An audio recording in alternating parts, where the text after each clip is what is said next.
So I had surgery in 2019, open heart surgery. Not a fun surgery to go through, by the way. And we went to initially when I started feeling I felt a little uncomfortable and some numbness going across my shoulders.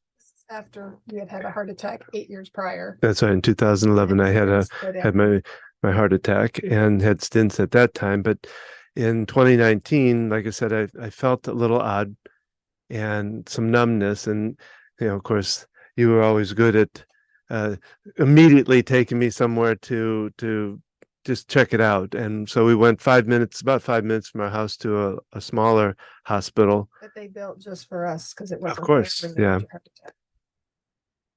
And at that hospital, of course, I stayed 2 nights. Couple nights. Yeah. Where they did evaluation, they figured out I had some more blockage that needed to be taken care of. And so had one room there. And in that room, you get, I use the fact. I got Was it that hospital that you had that? I thought it was. no, just bear with me here. When you're in a hospital room like that, you get all the bucket and the pail with the water and all yes. And on that in that room, all my stuff was marked Grodoff D, which is our last name is Grodoff, and mine is, of course, is Don. So I had to go down to the main hospital downtown. Same hospital system. So yeah, thank you. And in first room I went into, all my stuff was marked properly with Grodoff D, all the buckets and all that. Went through the surgery, and then I went through a 24-hour recovery room, which didn't have all that stuff in it. Just it was a group room with a bunch of people in it, which was interesting to be in. And then moved to a final room, which was my final recovery room. And in that particular room, all my toiletry items, the buckets and all that, they were marked with Grodoff H. Now I looked at it and was kind of confused about it when I was in there, but I was kind of in a rough place, I guess. They're not pay, but I did ask him at the time. I said, am I registered correctly here? And she looked it up and she said, no, you're registered under Don. And she looked at those stuff and she said, I don't know how that happened. I don't know. So it didn't really, again, it did not dawn on me at the time, but when we were coming home, I remember you were carrying the bucket with some stuff inside of it. And as you walked through the door, you went, oh my God, Don, your dad was there. And I looked at the bucket. My dad's name was Harold, and it had Grodoff H. And I remember starting to cry and just being kind of awed by it, because my dad died on preparation for the same surgery back in 1976. So, and of course, surgeries back then weren't I don't think as well developed as they were now. Yeah, I didn't have it. He was like I say, in prep for it when he passed away. And that just kind of sent some shockwaves through me, I guess, in a way, because you said he was there helping me out, which I believe wholeheartedly that's what happened. He was watching over it to make sure I made it through that surgery that he didn't have the chance to. And we also joked, of course, when they do that surgery, they cut down and split my ribs open. I mean, the stuff they do to me, I was glad I was out for it, because it wasn't. Yeah. Oh my gosh. You did not. Well, and the really tough part of it, that waking up from that surgery was probably the hardest part of it, because I remember telling the nurse, and I told the doctor, my last memory of my father was with him having that intubator stuck in his mouth, like I say, in preparation. They were trying to work with him. and him trying to mouth to us that he loved us. You could see it in what he was doing, but you couldn't hear it. That was my last memory of my father, because we had to step out of the room because he coded at that point. And I told the doctor, I said, I really don't want to wake up with that thing in my mouth. But unfortunately, there's no way around that, apparently, because you have to They be sedate you to do the surgery, and and they slowly wake you up. And so it's this. well, I had to be fully awake in order for to remove it. And so I woke up with that in my mouth and panicked. And then I remember you standing over me going, saying something. I can't remember. And my mind was going through a lot of other words besides that. Yeah. And I think all I could get out was excruciating, because it was just and they were able then to give me I think morphine at the time, and that brought me. But to get you awake, they had to wean them down. Yeah. So it was this balance of waking you up.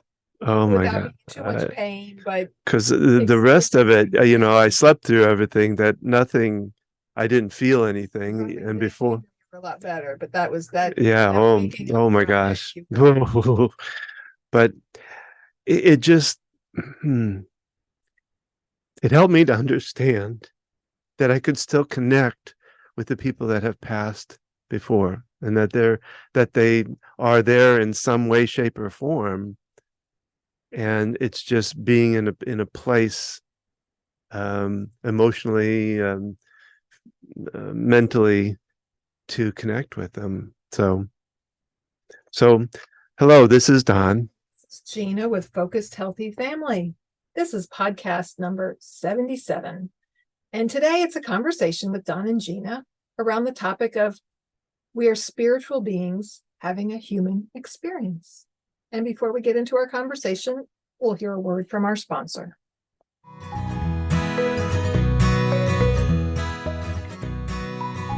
Our sponsor is Q Sciences. I've been a representative for Q Sciences for over a year. I found this company through a friend and did some research and reading about these products. And I really liked what I found when I learned about them. The research and time that they've put into the quality of these products to be better absorbed into the body. Things like the vitamin D spray. Our youngest was on a capsule vitamin D, and yet vitamin D levels remained the same with follow-up checkups. And with the spray, it increased. Pretty strong. Almost double. Yeah. And I mean, we're talking her levels were maybe 20, and I want to say they went up to 47 or something around that range. And the sleep spray is another great one. It's got melatonin, 5-HTP, and I believe another herbal supplement in there. And because it's a spray, you spray it on your tongue, it gets absorbed more quickly into your body to be more effective to help you in the moment. We're using the B12 spray. We've used the vitamin C spray. They have a Q Max product, which is a multivitamin. And they also have the CBD, different, a variety of different. It's full spectrum oils. Yes. They even have a THC-free version. It comes in different flavors. There is a mushroom. Oh yeah. Armor. It's called Q Armor. It's a powder, and I get the chai flavor. Put it in my chai tea for a double chai drink. So instead of as they say, flushing your supplements down, the toilet or the drain, you want to get something like this that's fully absorbed. It's like flushing money down the toilet too, if you're not using a supplement that absorbs well and does well for your body. So that's what Q Science is really about. It's a good, well absorbed, high nutrient product. They have multiple products. They have child specific products. They now also have some facial cream products. I've been using a night cream to minimize the effects of sunlight and stress and aging. on my skin. And they have a hemp lotion. That's also a wonderful product that we've tried. So check us out, learn more. You can find the link at our website. www.focusedhealthyfamily.com. You can also go to focusedhealthyfamily.com/Q Sciences, the letter Q and Sciences. With an S at the end. With the S at the end, yes.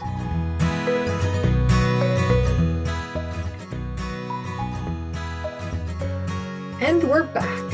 Yes. Thank you for sharing that story. I like telling the story. It's sometimes hard to get through because it was such a mind-blowing experience. And I don't remember that I said that to you, and at that moment you had that, because I remember thinking, our son Harrison, also H, was born in that hospital. Yeah. So H has a big role. Some years ago, because we were like, well, maybe because he was there in the system, but yet you had been in that hospital system from your prior. Yeah. You were there for your heart attack, so it wasn't that. So it was just interesting because actually, when you had your heart attack, you were on the 6th floor, which used to be the maternity floor. So that's the same floor that they remodeled this hospital a number of times. It's the same area where Harrison would have been born as where you were at. Yeah. So there's a lot of reference to H there, I think, in different ways. It's that the divine connection of everything. So what inspired this conversation today is my wonderful friend and EFT practitioner, Ruthi Cohen-Joyner, shares a Monday musing, she calls it, and I'm going to read what she actually shared here, and we will share in the show notes how you can find out more about Ruthi. Do you remember who you truly are? You are a divine being having a human experience. That divine part of you never leaves. It just is. Oh, but we forget. We forget and get bogged down in the drama here on the planet. And there's a lot of it. So how could we not get caught up in it, right? This week, I encourage you to connect back into who you truly are. Use your tools, dancing, dreaming, playing, meditating, etc., to tune back in. Then let your spark shine. Let yourself be seen. Be the divine human that you truly are. I just love how she puts that. And from Neale Donald Walsch, he would say in his books that we are human beings having a spirit. We're spiritual beings. We're not human beings. Spiritual beings having a human experience. Yeah. That we are more than our bodies. And that's something that we believe. Mm-hmm. Everybody shares different beliefs. So with this podcast, as with any, take what works for you and leave the rest. And let us know too in comments. We would love to hear your side of it or your thoughts around it. It helps me, Neale Donald Walsch talks about, I always like his idea of how we come into this place, this physical place. And he talks about, when we're in the divine, when we're in the other, whatever you divine, one, whatever you call it, when you're not in physical, in other words. He talks about that when you're there, you're just, everything, but you can't experience it. You can't feel it, I guess, and so he talks about, you want to experience all the different possibilities and of emotions and whatever. And I think the example he uses, like you want to experience forgiveness, let's say, because you know it, but you can't sense it. And he says that you decide as that when you're ready to go into the physical place, that you decide that's what you want to experience or learn is forgiveness. And another spirit will jump up and say, I'll help you, and the other spirit says, I'll help you with this, but I want you to remember when we are in that physical place that I'm doing this because I love you. And so you get into the physical place and the other spirit joins you and does something that's maybe not the best thing that we think about, like murdering somebody, a loved one, or forgiveness. yes, so that you learn forgiveness. And it's rough to think about that. As a human, as the human part of this, it's rough to think about the that something bad is actually there for learning, for experiencing. And we're taking it from our belief, which is that we exist before our bodies and we exist after, and we want to respect other people's beliefs. And that even without that belief, if you believe that there's more to your life than being in this body, that there's a divine connection, that there's Heaven, there's something, things whatever, like that. yeah, there's something else. And if you are atheist or of whatever belief, non-belief, we invite you to look at it from your perspective, and Sure. we'd like to kind of bounce that idea around. So we're going to share with our own experiences today as we're in the middle of packing up and moving, having some kind of candid conversations around different topics. And so in the context of parenting ourselves, our children, and our parents, and how this plays out in our everyday life, like the example that you shared with that beautiful story. Yeah. While you were in the hospital, I think it was the first time when you had your heart attack. I had so many moments of inspiration like that I felt this connection with you.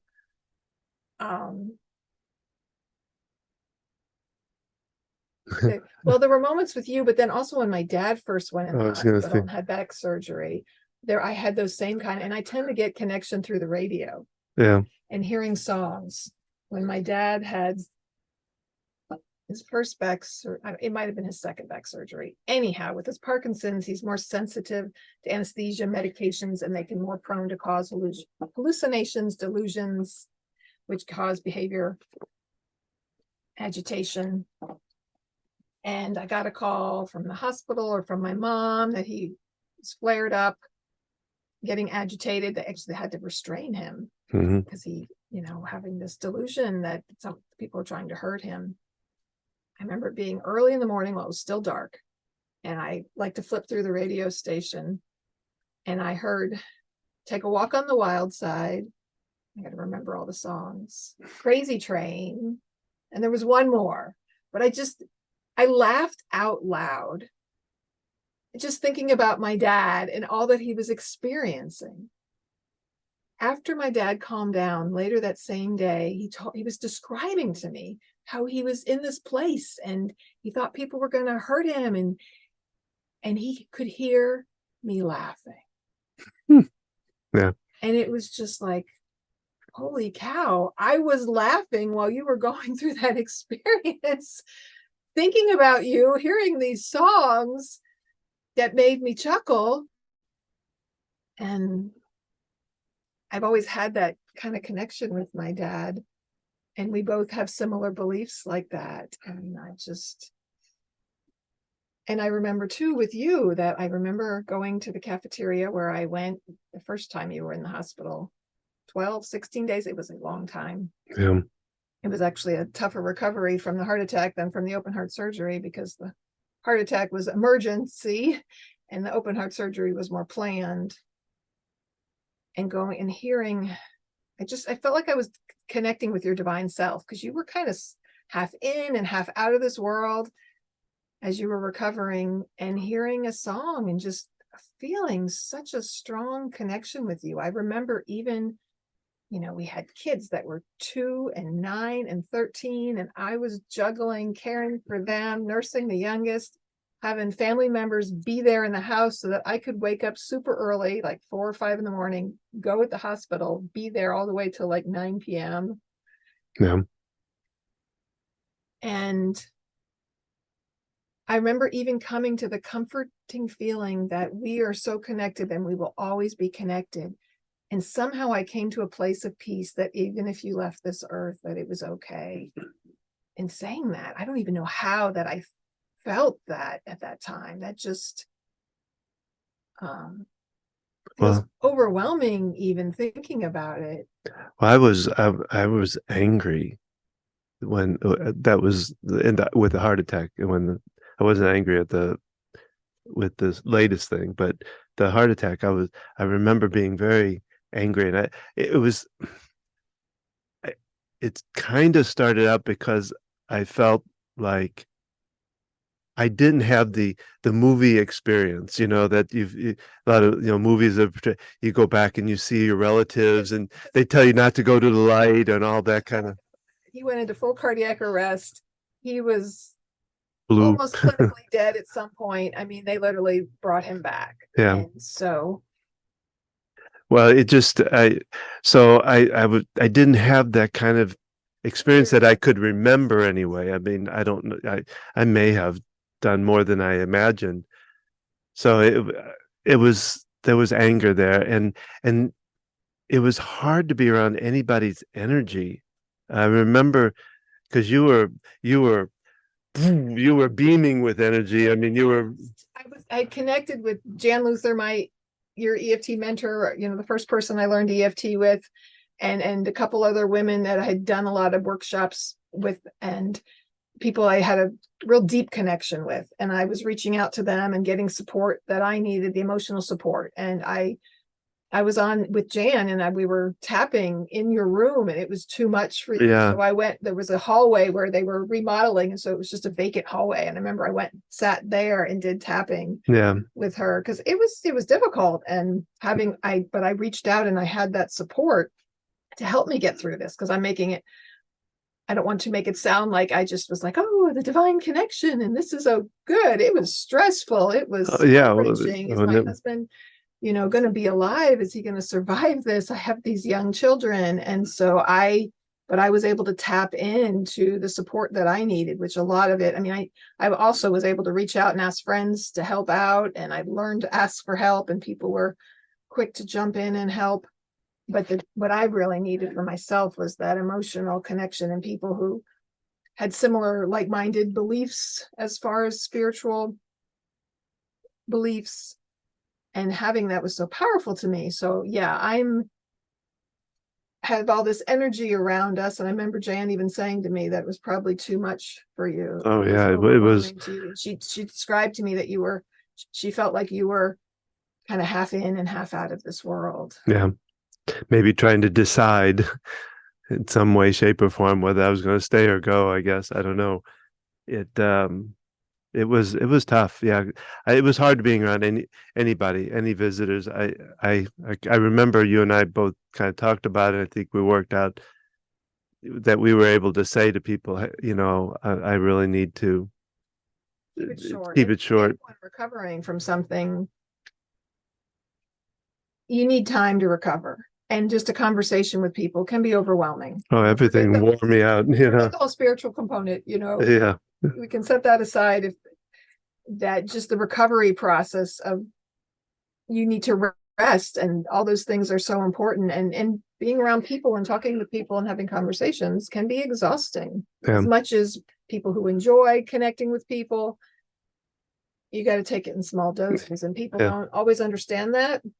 So you have to, I had to kind of be the buffer for that. Like, yes, come visit, but, or, no, he's not ready for visits yet. And to kind of monitor that. Well, I think that could be why that happened in the open heart surgery in 2019. Why I was more open to allowing like my dad or whatever to come through is because I was so angry at the first time that I think I allowed myself to be okay with whatever and more open, I guess. What you call your heart attack, your 2x4 is side of the head. Yeah. I mean, I still showed up at the ER. The ambulance took you away. I didn't know if you were going to be alive or not when I got there, because your face was dark blue. And I was there outside the emergency department room. It was the glass windows. And I see the female doctor saying to you, they got you stabilized to go up to the cath lab, saying to you, you had a heart attack. And the look on your face was just like, what? You have a family history of it, but you don't smoke, you don't drink, You're not overweight by any sense. We were eating healthy at the time. You were exercising, like It was stress related, not but what you think of when yeah. you think of a heart attack. My anger was going to the cafeteria and seeing these heavy people and watching what they're eating. And I'm like, why did my husband have the heart attack? These people are out here, poor eating habits and, all these other things. And my, healthy husband is the one who had it. So I remember having a bit of kind of anger, and I ate really healthy. It was the best. I took care of myself because I was, Yeah. I don't know. Well, you would bring in smoothies to me. Yeah. And I was sneaking you in some probiotics and other Yeah. things that get good, healthy stuff in you. Well, and thank God for Dr. Smith too. He brought me a bunch of stuff in. He's a naturopathic doctor who I work with now, and Some supplements that really help. Turned a corner with Oh my those. gosh, yes. Kangen water. I remember he walked out to the parking lot garage. She's like, I've got something I want to give you. And we walk out to the garage and he gives me bottles of Kangen water, and which is water that's been the acidity pH levels are have been balanced, and put it into my car, and it's just kind of that clandestine meeting in the dark parking garage to exchange water. Yeah. But you really did a turnaround, looking at embracing. And we had people who were nervous and anxious because we step outside of traditional medicine, traditional Western medicine. Oh yeah. And this was an opportunity to realize there's room for both. And yes, without Western medicine practices, you wouldn't be here. Yeah. No, and yet the other philosophies, the nutrition, they really helped you too to get through this. And it's not one or the other, that sometimes we need medication in our body. I know that's something we have wanted to do, especially with our kids and their anxiety disorders. The last thing we wanted to do is dump pharmaceuticals into them. And yet there's a time and a place for things. And because what helps me at peace with it, as I fill up my daughter's pill case now with several different pharmaceuticals, is that we are more than our bodies. And if that's what my body needs right now is to take some medication, I am more than that. And sometimes it's like if you're watching what you eat and consuming, however you're following practices to get healthy or whatever, and you go to a party or something, you can bless that eating something enjoyable and not worry about what's in the food, that you can bless that as enjoyment for your body rather than beating yourself up and saying, oh my God, I'm going to eat this and then I'm going to go downhill and I'm going to get off my diet, or, blessing these different experiences. Well, I think it goes to the idea of blessing what we classify as bad, blessing it as an experience that moves us forward. Right. The good and bad are labels. Yeah. On things. And without the dark, you wouldn't experience the light. Well, like you said, the 2x4 to the head of the heart attack turned me around, changed my path of where I'm. I wouldn't probably be doing the coaching and the EFT work that I'm doing today, and what we do together. I'd probably still be in sales or in web design, which that path would have led. Yet it was a turning point. It was a big turning point for you, and apparently a wake up call, or whatever you want to call it. That was part of the journey of moving forward. And whether you believe that divinely we chose these things or not, it's what we choose to do with the experiences. It's the choices that we make with things that are going on around us. And it's all about experiences, really. I mean, we learn by experiences. Our kids learn by experiences.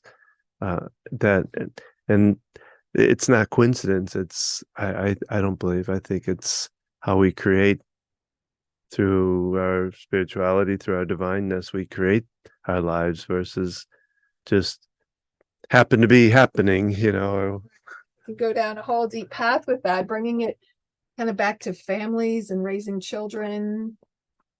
Just reading over her quote again, getting caught up in the drama and the difficulties on earth is something that we can practice, and this can be so empowering for our children, is, okay, all this stuff's going on. All this, crap has happened. I'll keep it G-rated here. And Uh, how I respond to it. I get to decide how I respond to it. Looking at sentences like, you made me feel this. You caused me to experience you this. make me feel like. Not Sorry. exactly the sentiment of the statement I'm trying to make. But kind of blaming others, Yeah. blaming outside forces. Things happen to people all the time. We all have different experiences. We're all going to have different challenges. What you see on Facebook with this happy person's life, that's not the whole picture. No. And there are people who believe, oh, just terrible things happen to us. We don't have good luck. And everybody has different experiences. And the saying is, God doesn't give you more than you can handle. However you want to phrase that like gives me strength when I hear that, because it's like, okay, thinks I'm really strong. Let's not go too far with that, though. But our attitude makes a difference, because other people can't make us feel. Someone could say something mean and hurtful and terrible to us. We get to decide what to do with that, because that's really about them. I said this to a middle child one time. I said, what other people think of you is none of your business. And like, that just really threw her. But I had heard that, and it's so true. When other people are accusing you of things, it's really all about them. Yeah. And I'm not saying if someone's upset with you and sharing things, not being open to like, oh, okay, maybe I rethink, how I said that or phrased that, but getting wrapped up into this, you made me feel this way. We decide how we feel, and we have to take that power back, because if we are letting other people choose our feelings for us, we're giving our power away. We are letting other people take hold of our lives. And with anxiety and anxiety disorders, you can get caught up in that momentum of, oh my gosh, this is happening. These terrible things are going to happening. Oh, because this happened. For me personally, when things have been, I have this kind of belief that as long as I have more work to do here on earth, I'm not going to die. And so when things are going really well and smoothly, this little fear creeps up in me of, oh my God, if things are really great, that means my life could end. It's sort of my interesting fear on death. And it's something I've tapped on working with EFT practitioners and myself, and that I've journaled through and worked on over the years. It used to be a much more stronger fear of death. But that little thought will come up sometimes, like, don't be too proud. I'm sure there's different messages that I've heard growing up and that were around me that play into that a little bit. Our house is under contract, and we have a new house under contract, and it's going to free us of some debt and give us a fresh start, which I have been envisioning for a long time. And so there's that little voice that's like, oh no. Mm-hmm. With all the financial struggles we've had over the years, I would see this pattern of I'd be having more hours at work, and it would be like, oh, we're going to pay off the debt and we'll have some extra, and then something would happen. And so we get trapped in those thoughts of, okay, this is what's going to happen. And then when you expect that, then you're putting the energy of that out there. Well, I always tell my patients too, I believe very truly that we create from here as we focus, where we focus our thoughts, our actions too. I mean, this is not just a and it's done kind of thing. It's a thought that leads us to the right path to get what we desire. We call it the law of attraction. Someone recently said something about what you believe, you receive. I mean, there's different perspectives on this in different religious traditions and non-religious beliefs even. And it's so powerful with our children as they are experiencing difficult emotions and things, to allow them to experience it. And I mean, I said that to my daughter was over 18 when I said that about what other people think of you is none of your business. And I can say that and share that with, a grown child. Yet it's something she's got to figure out on her own in some ways. But being a parent who believes in that and who demonstrates that in our life, we're sending that message to our kids, even when it looks like we're not. when, I look at my kids and go, all these beliefs I have, and why is my kid like think that think terrible is happening to them, and realizing, well, that's their experience, and they've got to get through it in their own way. Everybody, you needed a 2x4 to your head. I don't know what I needed. I needed whatever. It doesn't really matter, but it's like all of our experiences are different, and it's what we're doing with it and how we're responding with it. Well, it kind of brings me back to my thoughts about my dad. I looked at my dad, I was raised in a Catholic household, and very, very strong. 60s. Yeah, very strong Catholic family. Now, my mother kind of wore her Catholicism out on her sleeve, and I'm not, of her generation. yeah, and I'm not downing that. My father, and I think his experiences are what led me to being more spiritual than, say, religious, because he just carried himself a different way. He didn't wear it out on his sleeve. He was always giving. He was one of the most giving persons I've ever known. And he went I used to get a kick out of it. He would go to church every morning at the 6 o'clock mass, just about every morning, because he worked his what off. One job. Yes, and he would get off, and I think he got off sometime in early morning, like 4 or 5 o'clock in the morning, and he would, instead of coming home, he would go straight to the church those services were so tiny that they may have, well, just the fact that you didn't have many people there. In fact, he would actually be, if nobody showed up at all, it would be him and the priest. He would be the altar boy, and they had this really kind of, this may not sound right, but an intimate kind of mass or service. Right. And he never bragged about it. He did it silently. He'd come home and he'd have to go, he'd nap for a while, is what I call it, because he'd go, he had a daytime job too. But then giving to he was involved with so many different charitable things and things like that. He was always inviting people home during dinner, Thanksgiving or Christmas or any of those things. He would just think about these people and call them and say, hey, do you want to? He knew some of the people he knew didn't have families, that he would bring them home. And so he just carried himself in a very different way. And it actually showed at his funeral, at the wake. He was in one room, this pretty good sized room of the funeral home for his wake.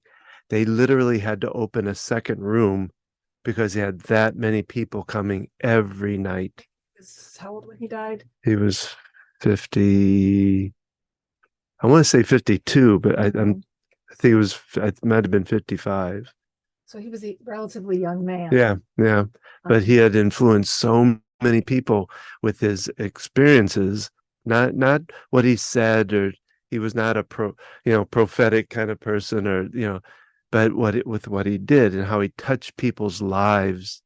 And I think that went beyond just being a human. I think that was the spiritual part of him that just reached out in connecting with people. And if I can add an aside, although the presentation of their beliefs looked different in your mom and dad, obviously there was a connection there between them. Mm-hmm. And I know I'm sure you romanticize your father more. You were 17 when he died, and your mother lived well into her 80s. So you had her around in your whole life. So there's a little bit more, romanticizing of it and seeing the more flaws in your mother than your father, just as a way of respecting everybody and Well, and I think with my mom, and again, I think she was a spiritual person too. I think what with her, the loss of her young child, my sister, who died when she was 5, that really had a block on her. I think it really held her back some. Yeah. I don't want to speak for her, and I just want to, respect everybody in different beliefs and the way it presents itself. Yeah, no, she was a good person. It wasn't, I don't want to. But the power of your father's connection, and because you were a teenager when he died, and at the time you want to share some, you weren't, when he died, you were kind of in a place of, dad doesn't know anything. Well, yeah, because my dad was a handyman and maintenance, and so he was a very blue collar, very hard worker. I mean, I remember as a kid, his hands were so calloused and all. He literally would carve them with his knife. He was a World War II veteran. Yes, He and served in World War II. He's of that generation. and such a good handyman. I mean, he had welding skills and all that kind of stuff. But I remember he wore these gray uniforms, and he had, I think, 4 or 5 of them. Like a jumpsuit kind of thing? No, it was a pants and a top, but they were gray, variations of the gray too. So, but as a kid, I remember going, oh, it just bothered me because he would wear them during the day. He would wear them like if there was an event at church where he had like when we had school picnics, he would work the booths, like cooking booth or whatever. And he would wear these gray uniforms. And I used to think, oh my God, these people think that he never changes his clothes, and that he must stink or whatever. I don't know exactly what went through my head, but it was embarrassing. And he also, towards the last couple of years of his life, he had a lot of health issues, gastritis. He would get bloated, and it was so embarrassing because he would sit in the living room and he'd have to pop his button open, and he'd be belching or burping, and it was just so embarrassing. So yeah, when he passed away, I was in not a rebellious mood, but just thinking my dad didn't know. I don't know. Didn't think that highly of him. I loved him, and he was a great dad. But I don't think I was thinking as highly of him, and I wasn't treating him very well. So I had a lot of regrets. Yeah, it was difficult for you at the time. Just like even little things like he would shave your head. You were born in 1958. He's the youngest of 6 kids, right? So that's how they'd get a haircut. Vitalis. Oh my God. And when you were a teenager, you went to a hair salon, and you had your hair a little bit longer. One that was split in the middle, which that drove him crazy. I can remember. I don't remember exactly what he said, but it wasn't the greatest thing he said to me. The first time I came home and my hair had split in the middle, and had been to a salon, which, and I think he said something like, "Oh, it looks like a girl," and I remember that. And I know he didn't. His intent was not terrible with it. It was just his thought. These right. Yeah, he was a dad that would call me my little good for nothing sometimes, out of love, but I'm sure I probably didn't take that well, or something. I don't know, but yeah. So just sharing, so you have these experiences and the regret with your dad, and yet over time you came to a place of forgiving yourself. Well, feeling that way about and really appreciating what he was and what he did, and again the spiritual part of it and all of that. And it can be more challenging to do while parents are still on earth. If we're talking about our aging parents, yeah, I know. If they pass, then it's like, oh, you remember all the awesome and the wonderful things while they're still here, and you want to appreciate and have time with them.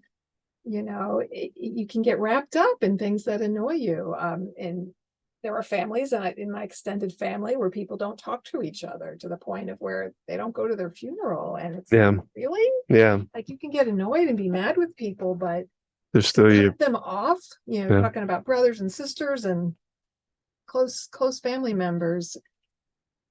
And, my parents are 80 and 81. And my mom's always been in good health. My dad is now struggling with his health.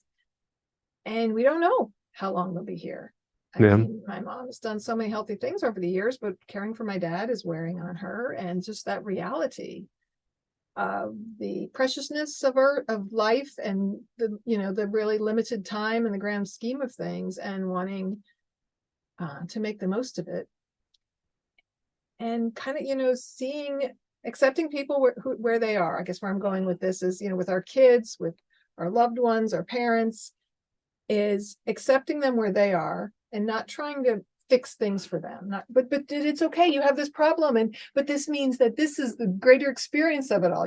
It's not about preaching this belief of we're more than our bodies, we're spiritual beings, and that even though these difficult experiences can have meaning, that's for us to figure out for our own selves and our own journey. And our kids, our parents, whoever, they each have to figure that out on their own, if that makes sense.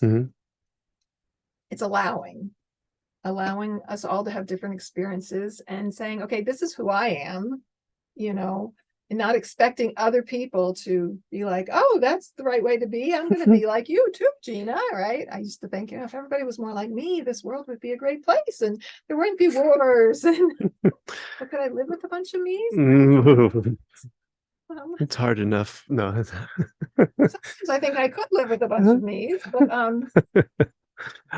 I don't think I could live with a bunch of me's. I know that for I'd drive myself crazy.